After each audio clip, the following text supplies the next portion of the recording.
Let's say. So Cool, yeah, we could definitely do something cool. yeah. Um, okay. Alright, well, do you want to start by telling us your name and a little bit about what you do and how you do it? Yeah. All right, my government name is Ralph Cornelio Jr. And I formerly was known on the microphone as AC, which is just my initials for my government name.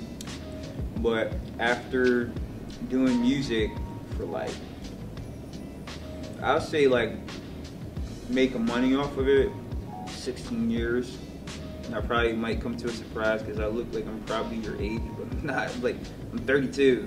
Oh, really? I had no Yeah. idea. Yeah, so I'm like an old head in the game, but I still possess that youthful energy, which is why I felt like every wave when it comes to like, you know, the artists that come out and, you know, the new generations, you have to reinvent yourself.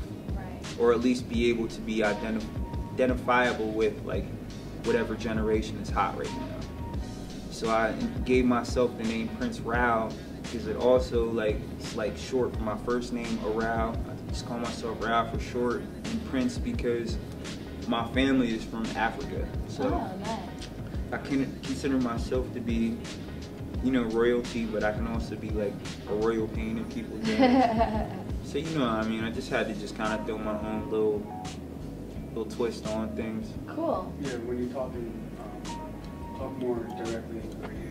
Alright, Like in between the cameras. alright, yeah. Okay, so what would you say, like, what do you do as far as music? First and foremost, this is Monica, the PR from Stating the Real at Penn State, so you gotta know that. So, but I'm sorry, you saying what would I consider like? Yeah, what do you do as far as music goes? You mean my approach or my Well, your physical musical capabilities, what? Well, you do? first You're and a rapper? foremost, I'm the CEO of Ivy League Entertainment, and what Ivy League pretty much is like a concept that came to me whenever I was a junior in high school, and I was sitting in, like, you know, we all been to in-school suspension and shit. Yeah. So I was sitting in school suspension, and we were all getting like pretty much the third degree or whatever from the monitor who was like watching the kids, probably just some teacher that, you know, doesn't get paid enough, so he's just like a monitor and that's all he does. So it's like, oh yeah, you kids, if you're in here every day, you know, you're not gonna do nothing with your life. I'm not talking to everybody, but I'm talking to the kids that are in here every day, which was me. So it's like, you know, you guys got to get it together, or else you're just going to be like failures. So that kind of made a big impression on my life, you know what I'm saying? Coming from like a high school teacher who, you know, not Basically necessarily telling you you're not going to do anything with your life. Right, not necessarily like he had the worst intentions, but he could have like worded it better. Yeah. And just like been a little softer because I'm still impressionable at that age. Yeah. So it was kind of like a biggie thing, like, you know what I mean? How like,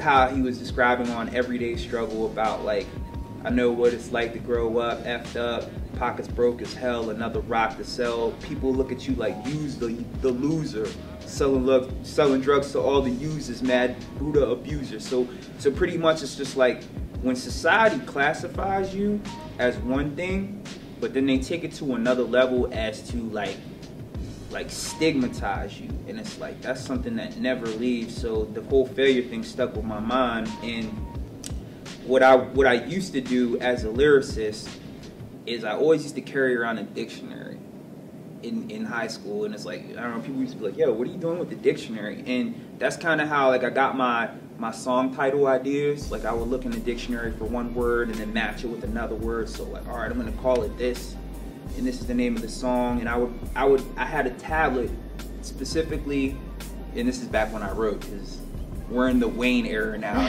Nobody writes lyrics. Everybody's just like, yo, let me go in there and one take it. So, but back then I used to keep a tablet devoted specifically to just like my song titles, and then there'd be another tablet and it'd be dedicated to like, let's say, because I was kind of like, as a kid, I was kind of one of those people who was like designed by the people around me to approach the game in a way like I'm going to be a jack of all trades musically. You know what I mean? Right. So I was like at that age, like thinking already ahead of the game, like, yo, one day I'm gonna have not just like an album out, but I'm gonna have a production company, you know, as far as beats.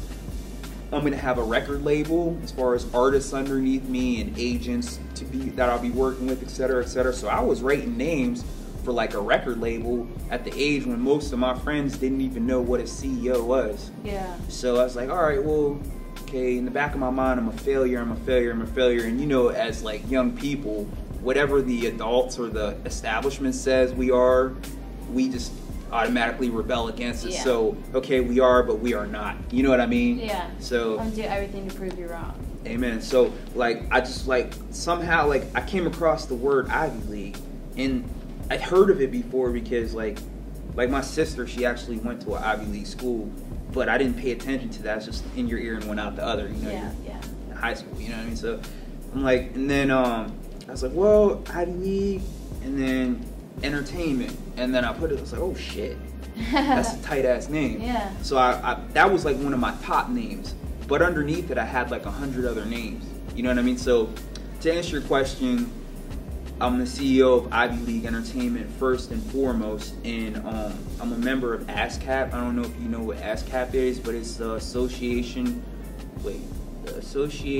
for Songwriters and Publishers. Okay. And pretty much it's like they...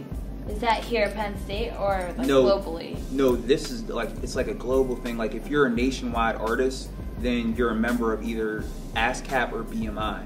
Okay. And they pretty much just make sure you get your royalties if your song is played. Like if one of my songs is played on the radio, any radio, it has like original beat or whatever, I'm getting paid for that. You know what I mean? Like Yeah. whether like the radio station pays me or another company pays me, it's a creative work and I'm getting paid for that. Right. You know what I mean? Yeah. So I took care of all that and just made sure that when I'm known, you know what I'm saying, I'm known not just as just like, you know, like one of these one-hit artists. So that's what I do. I CEO, and my love is just to make music. So at heart, I'm a lyricist. You know what I mean? I just try and put out music that people can identify with. Nice. Mm-hmm. Did you know that that's not the first time I've heard of someone, like a lyricist, carrying around a dictionary or whatever? Yes, right? Do you know who else did? Who's that? Anthony Kiedis. Oh, For yeah? the Chili Peppers. Yeah, Yes. we were just talking about Anthony Kiedis, and you know what I mean? Just, you know, to give you guys a little bit more idea or view of me, like I'm into all different kind of genres, and Anthony Kiedis is also one of my favorite artists, so I definitely can identify with Monica here. So. Well, it's cool that, you know, someone like that is doing something that you used to do too. So it's kind of like, well, if he got where he is by doing that, like, it's sky's the limit for me. Oh, You know yeah. what I mean? It's motivation. Yeah. Well, that's really cool. Okay, so, like, what kind of, what's your favorite kind of show to do? My favorite kind of show, well, I haven't done yet. Probably my dream show would be to perform either at one or two places.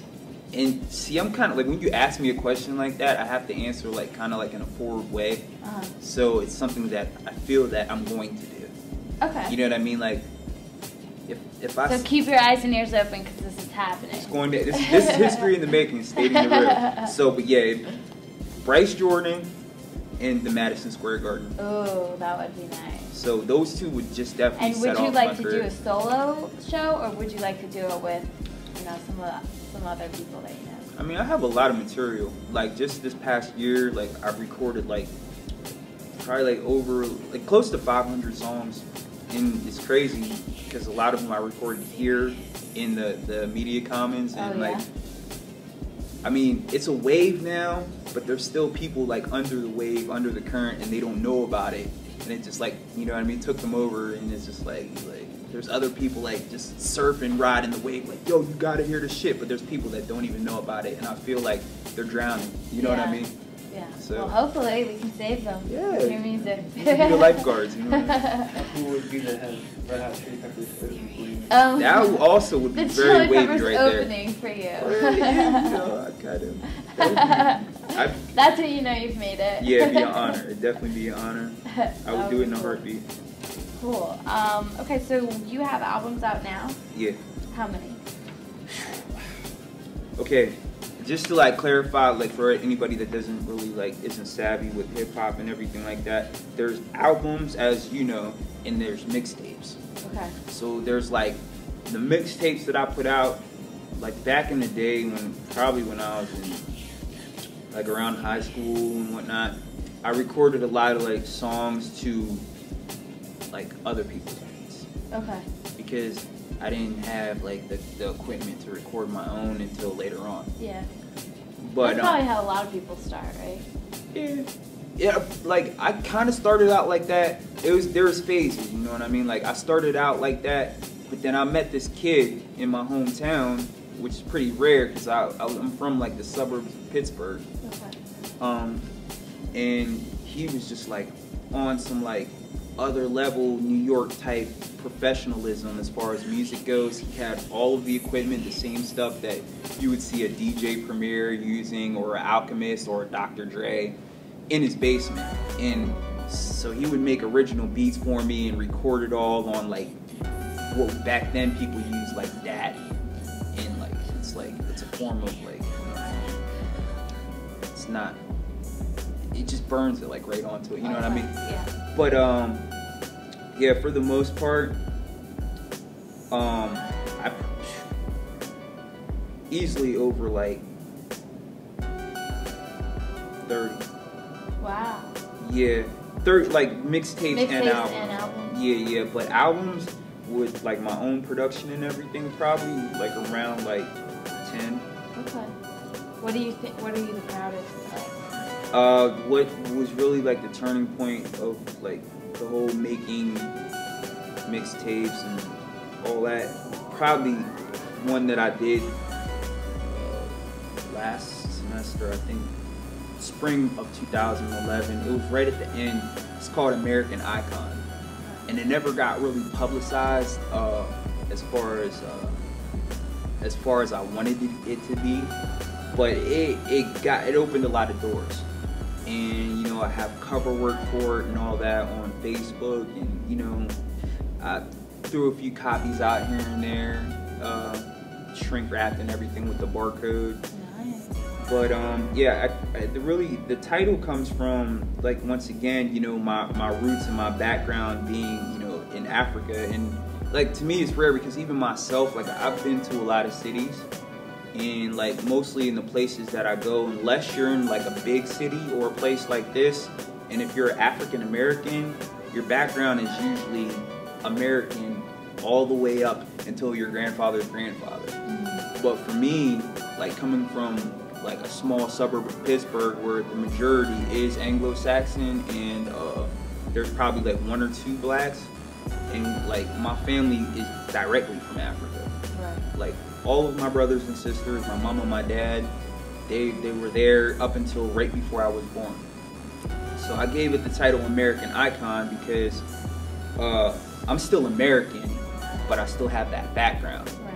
And the background is kind of what makes my life story, not necessarily me, but my life story, iconic. So I wouldn't call myself an icon, I would call my story iconic. You know what I mean? Yeah.